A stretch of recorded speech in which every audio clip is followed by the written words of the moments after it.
Nuestra salvación está en tus manos. ¡Dame el cáliz ahora! No, escúchame. Tienes el poder para acabar con tu tormento. Destruye el cáliz. Sin la lluvia del diablo, él no tiene poder sobre ti. Puedes elegir. Martin Faith, perteneces a Satán. Él es tu salvación. Es tu oportunidad. Una oportunidad única. Sin la lluvia del diablo, él no tiene poder sobre ti. Eres libre de elegir. Aronesa tenía razón.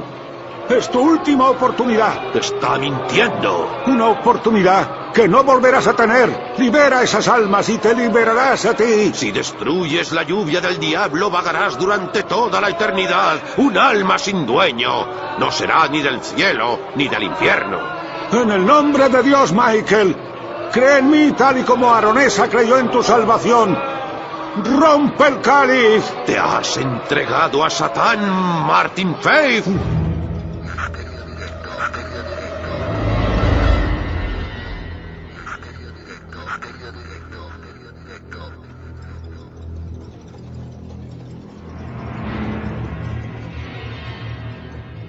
En la madrugada del pasado 24 de octubre, 11 personas se arrojaron al vacío desde una segunda planta, huyendo de una horripilante presencia: el diablo.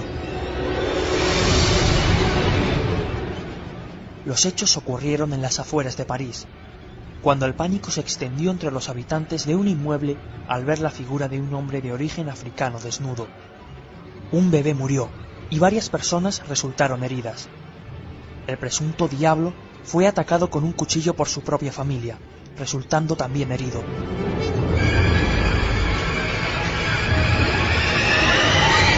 Las circunstancias que rodean al hecho no quedan nada claras, pero, por ser la mayoría de ellos de origen africano, todo apunta a algún tipo de ritual de vudú o a la ingestión de algún tipo de pócima alucinógena. Sin embargo, la policía declaró que no se encontraron ni drogas ni indicios de que se hubiesen producido sesiones de espiritismo. En la sociedad actual se está dando un fenómeno preocupante: la adhesión a sectas satánicas, la participación en sus ritos, la invocación de seres demoníacos, el culto personal y solitario al demonio y la proliferación de ideas provenientes de un ambiente satanista.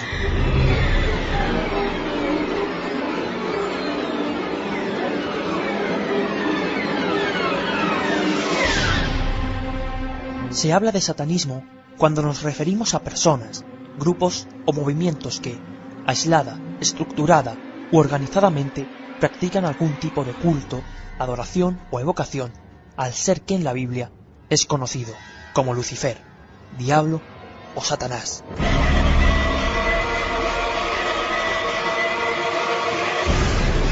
En general, los satanistas consideran a esta entidad como un ser o fuerza metafísica, un misterioso elemento innato en el ser humano, una energía natural desconocida.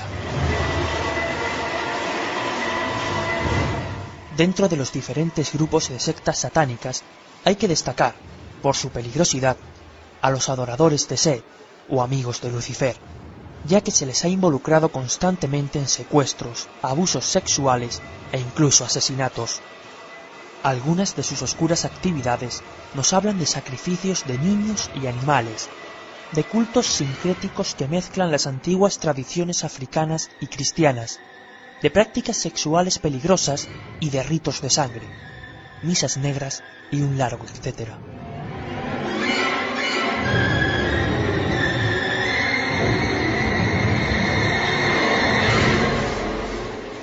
Hoy, en Misterio Directo, analizamos el aterrador caso acaecido en Francia. ¿Qué puede llevar a una familia al completo a lanzarse al vacío? ¿Qué maligno ser contemplaron aquellos turbados ojos? ¿Se encarna el diablo en sus seguidores? Misterio Directo.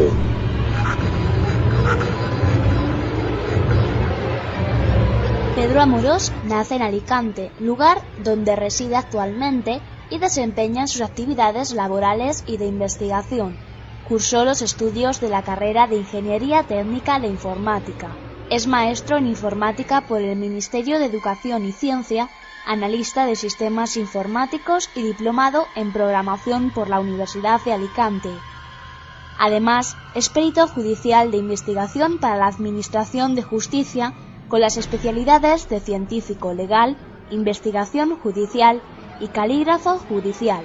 Por su larga trayectoria en los medios, tanto en prensa escrita como en radio y televisión, es reconocido como uno de los periodistas de investigación en el mundo del misterio más acreditados en España.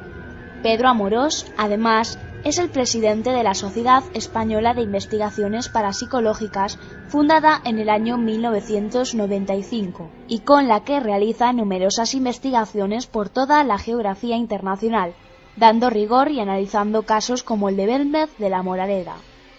Es autor de la obra Psicofonías, Voces del Más Allá, en la que recoge más de 12 años de trabajo sobre el misterio de la psicofonía y sus hipótesis. Fue asesor sobre el comportamiento de las sectas del excelentísimo Ayuntamiento Alicantino de Crevillente, que culminó con la detención de 9 personas. Por este motivo, hoy nos visita Pedro Amorós.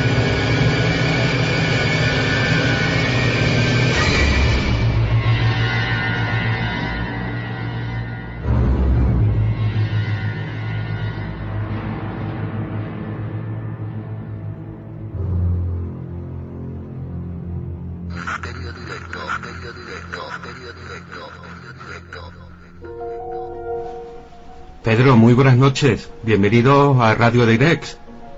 Hola, muy buenas noches y de verdad que encantadísimo de estar aquí con todos vosotros. Eres muy amable porque, bueno, sabemos lo ocupado que estás, tanto por tu vida profesional como con tu gran pasión, que es la investigación parapsicológica.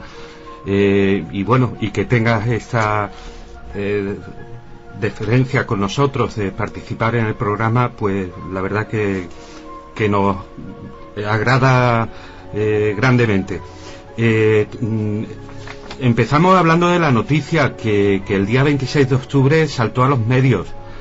¿Cómo es posible que una familia al completo se arroje por la ventana creyendo que su propio esposo es el diablo? Bueno, antes de nada, el placer es mío, como decía antes, y de verdad que estoy aquí encantadísimo, porque creo que es importante no solamente abordar los temas de misterio, sino también saber tratarlos, porque es una cultura que hay que transmitir, y creo que desde la propia sociedad esto lo necesitamos. Bueno, el tema que nos aborda yo creo que es un tema, yo creo que es interesante. Es un tema que por lo menos nos hace cuestionar muchos de los principios que tiene el ser humano. Yo que en alguna ocasión he tenido algo que ver con el tema de las sectas, y no me gusta nada, también debo de decirlo, te puedo decir una cosa, y es que la cantidad de personas que están metidas dentro de este tipo de grupos sectarios, por decirlo de alguna manera, pues están sometidas, y su voluntad está sometida. Yo recuerdo pues en cierta actuación cuando estaba yo con un psicólogo, con un abogado y con una concejala de un pueblo que bueno, pues que me había requerido mis servicios, que me decían, me preguntaban, bueno, ¿y por qué, señor Amorós, estamos así? Yo tenía 16 personas, más o menos, y todas ellas habían creado una organización que estaban afectados por una secta, por un movimiento sectario, ¿no?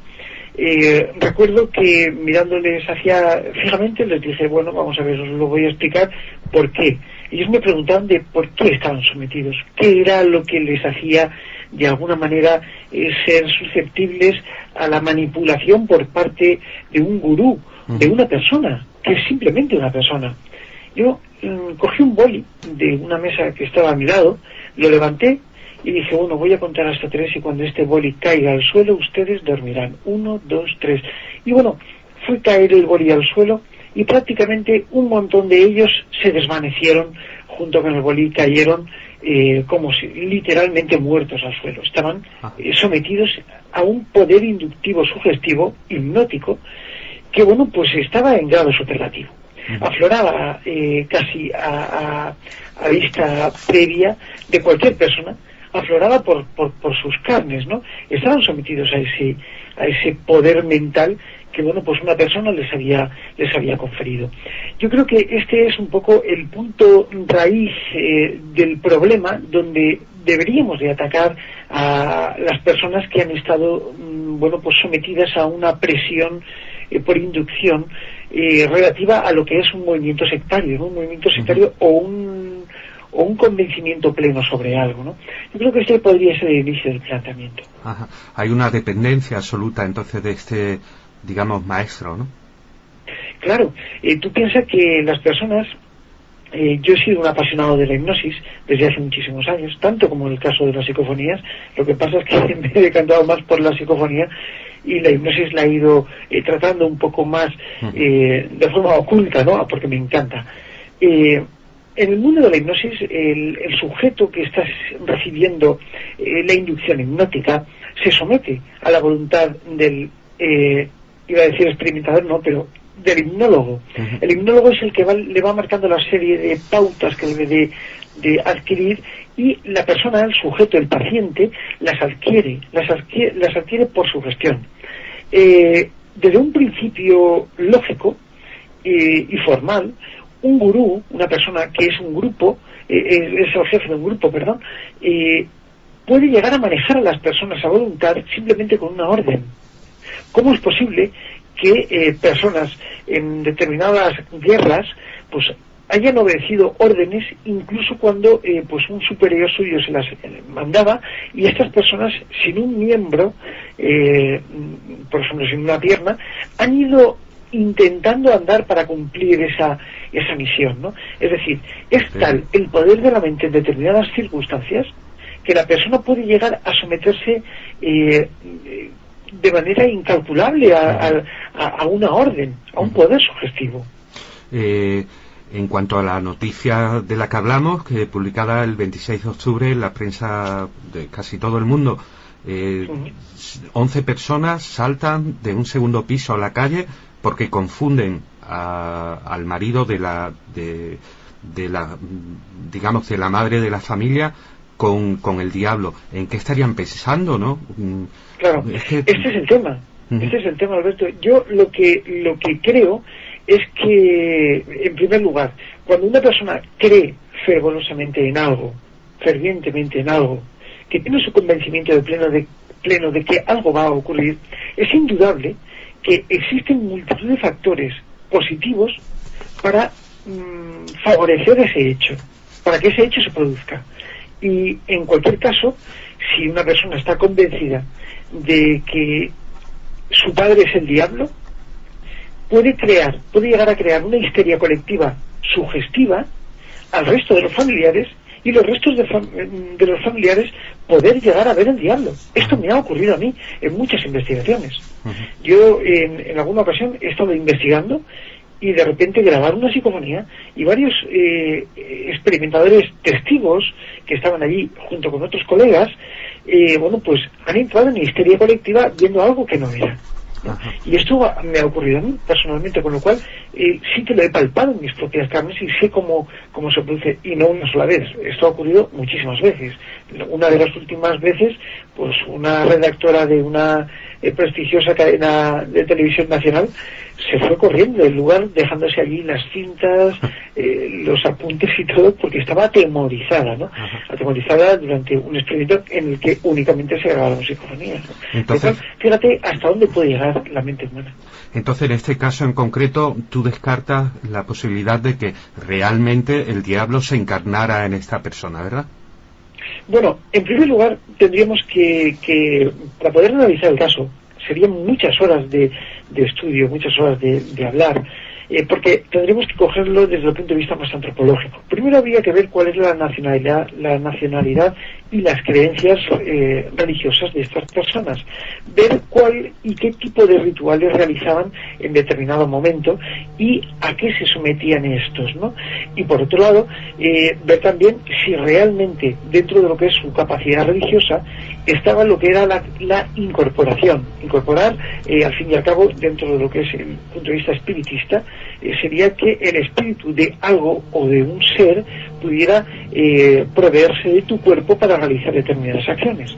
Si esto es así, evidentemente las personas estarían completamente convencidas de que aquella persona era la encarnación del mismísimo diablo. Esto no cabe ni la menor duda. Vaya. Estamos en Halloween. ¿Nos puedes comentar así a grosso modo ¿qué se está celebrando por algunas personas en el día de hoy? Bueno, la verdad es que yo creo que hoy es un día un poco especial dentro de lo que es el misterio, ¿no? Mira, hace poco me acaban de llamar unos colegas a una reunión a la que está invitado a un famosísimo lugar que es la Luz del Pardal, que es esta que está en la finca de la Quéjola, en Albacete, ¿no? Que por cierto, conectaremos con ellos sobre las 12 de la madrugada, 1:30 o 12 de la madrugada. Así es, lamentablemente me encuentro ahora escribiendo un libro y no puedo ausentarme porque tengo que estar centrado, pero me hubiera encantado. ¿Qué significa esto? Y pongo esto como ejemplo por una razón. Para mí lo más interesante de todo esto es que se fomenta lo que es una cultura. Llámale si quieres la cultura del misterio. Antiguamente y ancestralmente, pues siempre en este día se han dicho cosas, se han comentado leyendas. Las antiguas ancianas y ancianos del lugar contaban que, bueno, pues en esta noche las personas, sus difuntos les destapan para hacer una llamada de atención, ponen un plato más encima de la mesa. Todo este tipo de tradiciones han despertado el interés cultural de la gente, que se ha visto movida por este afán de buscar el misterio y de creer en que todo esto es parte de una realidad aparente. Yo no voy a negarlo, evidentemente, porque me encantan las leyendas y me gusta muchísimo seguirlas, pero indudablemente hay mucha gente que aprovecha todo este tipo de cosas, bueno, pues para salir al campo, grabar psicofonías, hacer fotografías fantasmales, determinadas cosas, etcétera, etcétera, cosa que veo muy bien, pero cualquier día es propicio para ello. Yo, desde la experiencia que tengo, te podría decir que muchas veces he investigado este día, el día, esta noche que nos aparece, aquí por lo menos en Alicante, lluviosa, fría y además ventosa, típica de ese famoso Monte de las Ánimas, que estas leyendas de Becker pues nos comentaban, ¿no? Y que nos dejaban entrever cómo el misterio se abría un poco camino a través de la noche y de las sombras, y sobre todo en un día tan especial como hoy, un día de difuntos, un día en el que se dice que las ánimas salen de sus lugares eternos de descanso para incorporarse al mundo de los vivos y estar con ellos durante un tiempo.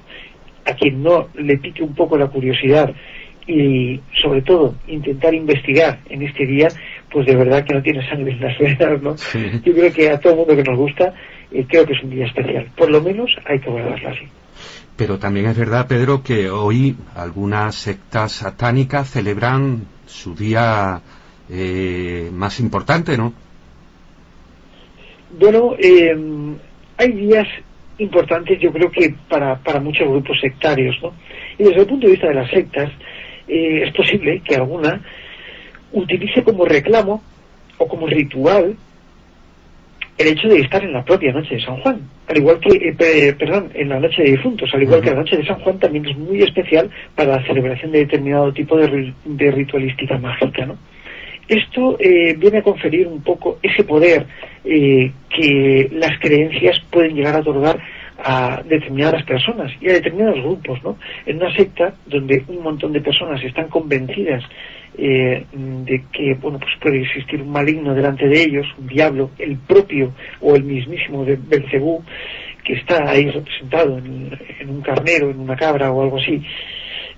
Bueno, pues todos ellos ven allí a la figura de Belcebú, del diablo.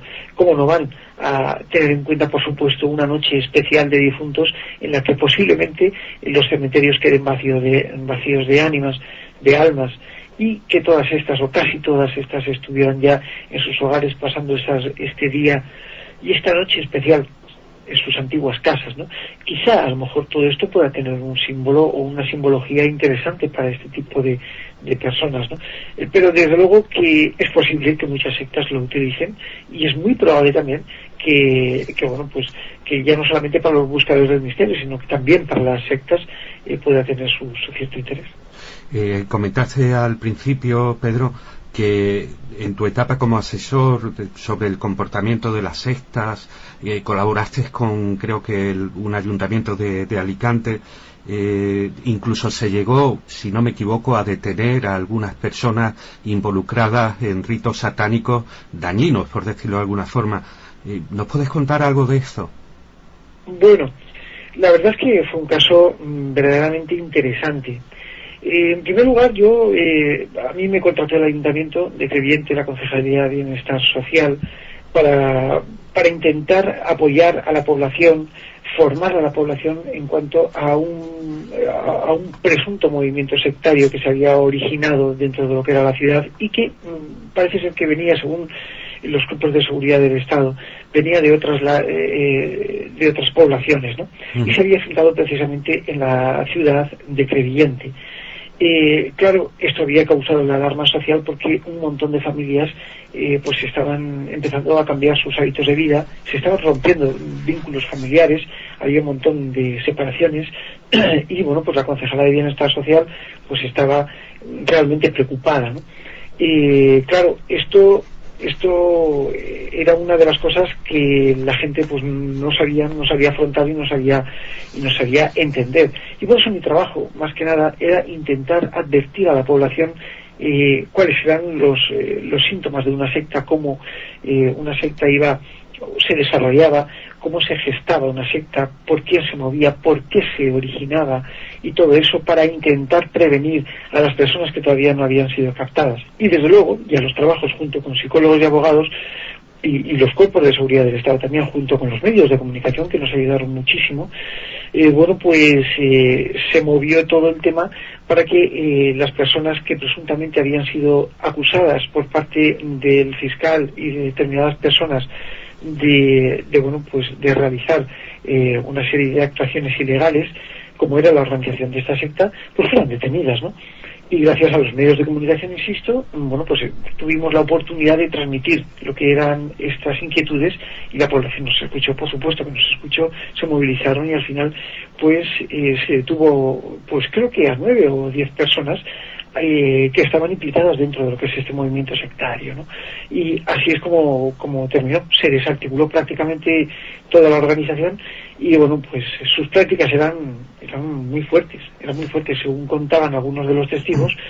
Y pues se reunían, por ejemplo, en un hotel para que las esposas de algunas personas de algunos hombres que formaban parte del grupo, como prueba iniciática, hiciesen tener 5 orgasmos seguidos a las personas que favorecían económicamente. Todo esto desde el punto de vista presunto, puesto que sabes que hay que tratarlo así desde el punto de vista mediático. Qué curioso. Y bueno, si nos encontramos con un satanista, ¿hay alguna forma de reconocerlo, Pedro? Bueno, es difícil. Yo he tenido delante grupos satánicos. He estado dentro de lo que es una celebración de uno de estos rituales, por supuesto sin sacrificio, pero he estado porque quería verlo, quería palparlo, y te puedo asegurar que hay personas que forman parte de este tipo de grupos que ni siquiera nos lo podemos imaginar. Hay personas que están metidas dentro de la sociedad, de la política, incluso, como decía antes, de cuerpos de seguridad, y que tampoco hacen más mal que el simple hecho de alabar al maligno. Evidentemente, para una persona creyente en la religión católica esto puede ser una aberración, pero para ellos no. Es respetable porque hay libertad de culto y no cometen ningún delito. El problema está en que hay algunas personas que utilizan todo este tipo de yo creo que argumentos para poder delinquir, para poder incluso hacer cosas que se salen un poco de lo que es el contexto social, y desde luego desde la ingesta de sangre humana hasta incluso, como algunos decían, la venta y el sacrificio de niños pequeños que compraban con mucho dinero para realizar un ritual, ¿no? Y luego se deshacían de los cuerpos. Por supuesto, yo hablo por parte de lo que a mí me han dicho. Esto no lo he visto para nada, y si lo hubiera visto lo hubiera denunciado, por supuesto. Pero que presuntamente esto puede ser así. La forma de detectar a un satanista, pues es difícil, porque este tipo de personas son como si dijéramos la forma de detectar a un cristiano. Sí es verdad que hay personas que tienen determinado tipo de simbología en su cuerpo, tatuada, por ejemplo, o bien grabada, o bien en anillos, en pendientes, en formas de vestir, en formas de actuar, en formas de pensar y de expresarse. Pero esto tampoco es una cosa que pueda, yo creo que aclarar nada para un testigo observador que intente saber si la persona es satanista o no, ¿no? Es una cosa que nos la tenemos que encontrar de cara para poder verlo. Bueno, Pedro, pues la verdad es que cuando es la 1:04 de la madrugada, estamos, bueno, pues encantados de haber podido hablar contigo. Eres una persona que a mí me ha llamado mucho la atención porque lo tienes puesto en tu página web, que te gusta hablar de las cosas y no de la gente. Y eso te honra, vamos, creo que deberíamos de ser así todos, dedicarnos más a hablar de los problemas y de los casos y de las cosas, que no a hablar de las virtudes y de las cosas malas de otras. Es cierto, vamos. Eso para mí ha sido siempre un lema, Alberto, siempre. Sí. Pues me ha llamado mucho la atención y la verdad es que he tomado nota, he tomado nota. Sé que cuando hemos hecho la prellamada estabas trabajando, estabas escribiendo. ¿Nos puedes adelantar algo de tus proyectos, Pedro? Bueno, poco puedo decir, porque se trata de un proyecto muy ambicioso desde el punto de vista literario, que me va a costar Dios y ayuda a hacerlo. Pero bueno, que lo tengo ahí pendiente. Se trata de un nuevo libro que estoy abordando y que pretende de alguna manera bucear un poco por los misterios de la vida, de la muerte, del ser humano en sí, de los misterios de la arqueología y además de los misterios de la propia existencia de la humanidad. Ver cómo puede transformarse todo eso y cómo se le puede dar un cierto sentido. Es mi primera novela.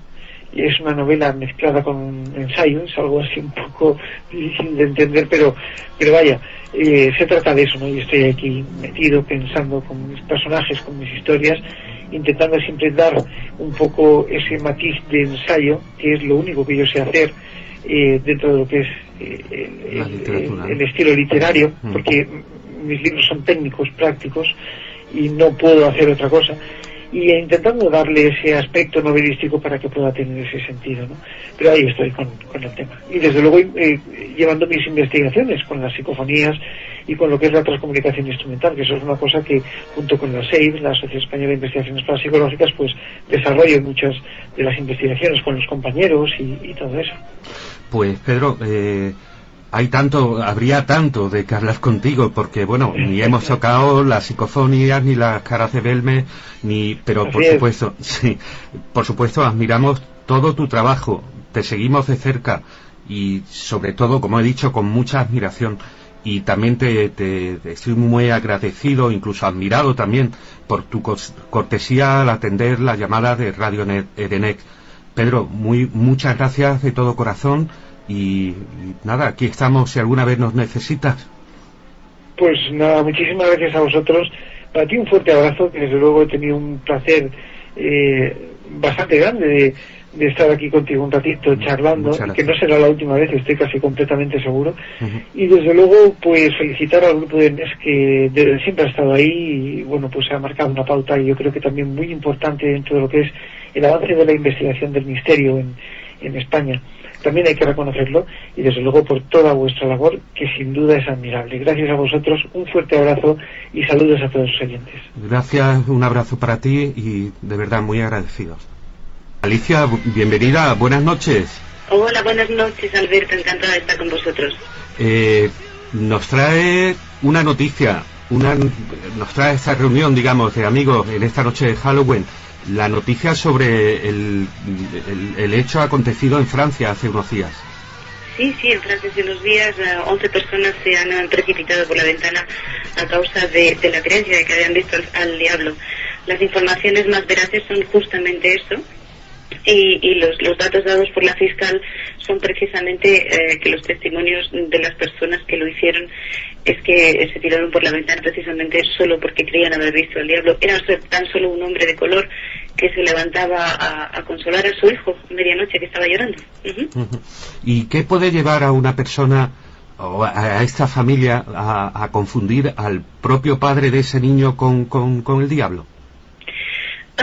Bien, aquí podríamos distinguir dos cosas a decir. Una es que no deberíamos confundir, digamos, lo provinciano de la santería que se ha introducido en los países europeos vía la inmigración y que trae tintes, cortes y culturas tipo haitiano, en las que se utilizan pues pócimas tipo pez globo y demás con un cierto poder bien dopaminérgico o bien neurointoxicante, mezcladas con el cristianismo. No las debemos confundir con los ritos ortodoxos y con las etnias ortodoxas satánicas que son un tanto más serias y son menos evidentes en la sociedad. Ajá. Cuando es la 1:14 casi de la madrugada, aprovechamos para saludar a una emisora que se conecta con nosotros también, Next Station de Murcia. Un saludo para todos los que nos escucháis desde esa sintonía. Alicia, podemos hablar de varios tipos de sectas. Sí, por supuesto. Contamos 3 en el grupo de las sectas que son ortodoxas hoy día. Son los luciferinos, los satánicos y los adoradores de Set. En concreto, la primera, en la secta de los luciferinos, digamos que ellos tienen en cuenta a Lucifer como un desterrado, un ser injustamente tratado. Entre sus adeptos encontraremos personas muy elitistas, racistas, de cierto corte esclavista y alto poder económico. Uh-huh. Son algo anárquicos los grupos, por lo cual, digamos, la capacidad de perpetrar grandes operaciones es poca. En el segundo grupo encontraríamos a los satánicos, cuyos adeptos pueden ser personas con trastornos psicológicos graves o simplemente personas con una personalidad preadicta o presectaria, de la cual si quieres hablamos luego, ¿no? Uh-huh. En que la secta se vuelve una válvula de escape. Los integrantes de este segundo grupo no tienen un objetivo fijo, demasiado planificado, y por eso a veces son detenidos por causas judiciales. Se los ve reunirse a veces en lugares de reunión habituales y más tarde se retiran en pequeños grupos a dar rienda suelta, pues bien a deseos reprimidos o a exorcizar, digamos, algunas de los deseos ocultos que tienen, ¿no? En este segundo caso te comentaré después el caso del asesino del calibre 44, David Berkowitz, que si quieres comentarnos con un poco más de detalle. Sí. Y en el tercer grupo teníamos a los adoradores de Set, los adoradores del templo de Set, que son los más peligrosos, judicialmente hablando. Son más organizados, poseen líderes y sublíderes y se nutren normalmente de personas que estarían en el grupo 2, los satánicos, ¿no? Uh-huh. En este tercer grupo se exige una fidelidad con la demanda de actos tipo secuestro de cadáveres, beber sangre, violaciones, necrofagia, necrofilia. ¿Con qué objetivo? Pues con el de subir escalafones. Vale, terrible. ¿Y en España estos casos ocurren también o es un hecho ajeno a nuestro territorio? No, están contabilizados grupos más o menos serios en Madrid, en Mataró, en Galicia, en Asturias y en Canarias. De hecho, existen declaraciones de un tal José M.C., que es el último presidente de la Iglesia Española de Satán, que fue entrevistado hace relativamente pocos años, precisamente aquí en la provincia de Barcelona, y nos asegura que efectivamente existen estos grupos y son operativos. El corte de estos grupos pues es un corte bastante filosófico, donde más que una manera de hacer prácticas para digamos dar rienda suelta a las opresiones personales, en estos grupos se ejerce una filosofía de vida, una manera de tomar el individualismo como fuerza. Por cierto, esa persona que comentaba, si no me equivoco, es funcionario del Ministerio de Justicia, ¿no? Sí, de la entrevista a la que he podido tener acceso hace relativamente pocos años, su edad era de 31, es licenciado en Criminología, funcionario del Ministerio de Defensa y último presidente de la Iglesia de Satán. Estuvo formado en el Templo de Set, en Estados Unidos, donde pudo observar la presencia de miembros del cuerpo militar, de los servicios secretos. De hecho, Michael de Aquino era coronel del ejército. Uh-huh. Y también también hay policías y funcionarios en las sectas españolas. Hay también casos por aquí, por el sur, y también por las Islas Canarias, ¿no? En Chiclana, por ejemplo. ¿Casos recientes? Sí, pero los casos que se dan, por ejemplo, en la zona de Chiclana, Málaga y sur de España, tienen ciertos tintes de mafia, ¿no? Sus actos no son prácticas puras y duras del satanismo tal como se conoce, sino que obedecen mucho más a las mafias donde se extorsiona y donde hay objetivos económicos. Ajá. Y bueno, hablamos ahora, si te parece, porque Alicia, estás documentada de una forma que me deja pasmado. Hay casos reconocidos mundialmente con implicaciones de organismos como el Vaticano. Sí, yo misma me he quedado sorprendida en la investigación cuando te comentaba del perfil psicológico del que se alimenta los adoradores de Set, quizá la subsecta más ortodoxa. Te hablaba de un caso, del caso de David Berkowitz. En este caso me gustaría comentar un poco la historia de esta persona, porque fue muy famosa en los años 70 en Nueva York. Su madre, Betty Brothers, tuvo un embarazo no deseado y bueno, entabló una nueva relación. Al tener el hijo fue obligada a abandonarlo por su nueva pareja. Este chico fue adoptado por un matrimonio que creo que era judío, Nati Perl-Berkowitz, y de seguida notaron que el niño presentaba una cierta timidez, baja autoestima, complejo de inferioridad y depresiones mezcladas con arrebatos de cólera. Cuando él tenía 14 años muere su madre adoptiva en 1967 y esto pues alimentó su odio, su desubicación y su odio hacia las mujeres en definitiva. No pudo asimilar la soledad y se compró un revólver de calibre 44 y inició una cadena de asesinatos. Fue el conocidísimo asesino del calibre 44 y es curioso porque en sus últimos años de condena, después de haber sido condenado a 365, por cierto, curioso, se confesó con Malachi Martin. Malachi Martin es un cura, es un párroco estadounidense que fue asesinado en extrañísimas circunstancias, al igual que un compañero suyo, Alfred Huth. Malachi Martin fue pieza clave de los servicios secretos vaticanos, estrecho colaborador de Pablo VI y además inspirador de William Peter Blatty de su novela El Exorcista. De hecho, estos dos curas, estos dos párrocos, sostenían que la plaga de casos de pederastia que había en la iglesia en aquella época eran debidos a una infiltración de una poderosa agrupación satánica dentro de la curia vaticana. Qué miedo. Y ambos dos fueron degollados de sus propias parroquias intentando investigar esta trama. Ajá, increíble. Mucha gente confunde la santería con el satanismo, ¿no? Sí, es lo que te comentaba antes. De hecho, el presidente de la Iglesia Española de Satán comenta que las personas que integran las subsectas más ortodoxas aquí en España no se dedican tanto a la práctica, pero sí a la filosofía de vida. Y los grupúsculos, digamos, más o menos violentos, con actos bastante públicos, en los que incluso pues podríamos diferenciar el hecho de que involucran descuartizamiento de animales, cosas que no es nada ortodoxa en las sectas satánicas. Son grupúsculos aislados de personas que por influencias de esos países de origen mezclan un poco el vudú con el cristianismo y de aquí salen estas cosas, pero no se acercan ni siquiera a lo que son las corrientes satánicas actuales, ni en España ni en el mundo. Estamos en la noche de Halloween, la noche de los difuntos. ¿Cómo ves tú este tipo de, por decirlo de alguna forma, celebración? Lo que puedo comunicarte como información, lo que diría es ¿a qué responde?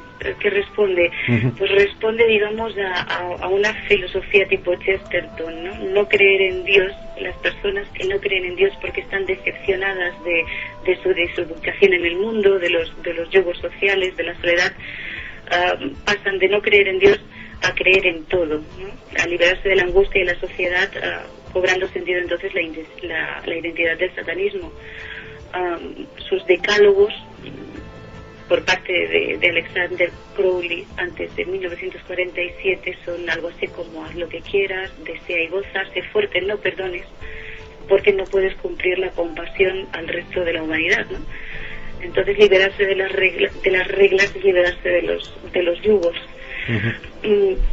Esto es a lo que responde, digamos, psicológicamente o psicoemocionalmente, y tanto en España como en tantos otros países ahora mismo los ritos satánicos pueden asemejarse a lo que puedes encontrar, por ejemplo, en el diario ABC del 15 de febrero del año 93, donde 50 niños fueron secuestrados y desaparecidos en Suecia, con prácticas como sábados negros, prácticas sexuales en las que se deja embarazada a mujeres, obligadas a abortar, donde luego se extraen los fetos, se asesinan, se bebe su sangre, se cortan brazos y piernas a los bebés, se ponen en cajas de plástico, se comen los corazones y obligan a otros niños también a hacerlo. Y testimonios de menores adolescentes de aproximadamente de 15 años, pues aseguran que han sido violados por encapuchados, ataviados de negro, con cruces invertidas, y han sido víctimas de cortes y se han alimentado con su sangre. Terrible. Entonces, tipo misa negra. ¿Hay alguna relación entre Halloween y todas estas sectas satánicas, como yo supongo? Bueno, de hecho, una de las festividades marcadas y primordiales de las sectas satánicas es precisamente la noche de Halloween, es el inicio del año satánico para ellos, sí. Algunos investigadores más, ¿no?, han tratado este tema, como Pepe Rodríguez, ¿puede ser? Sí. En este caso es lo que me ha proporcionado la información, digamos, del perfil psicológico de cómo puede ser un adepto a este tipo de sectas. Es un adepto que podría adherirse a cualquier tipo de secta por el perfil psicológico que presenta. Efectivamente es lo que te he explicado antes. Ajá, muy bien. Pues estamos pendientes a tu programa de radio, que pronto estrenaremos en Radio de Next. Cuéntanos, preséntanos un poco de lo que se trata, ¿no?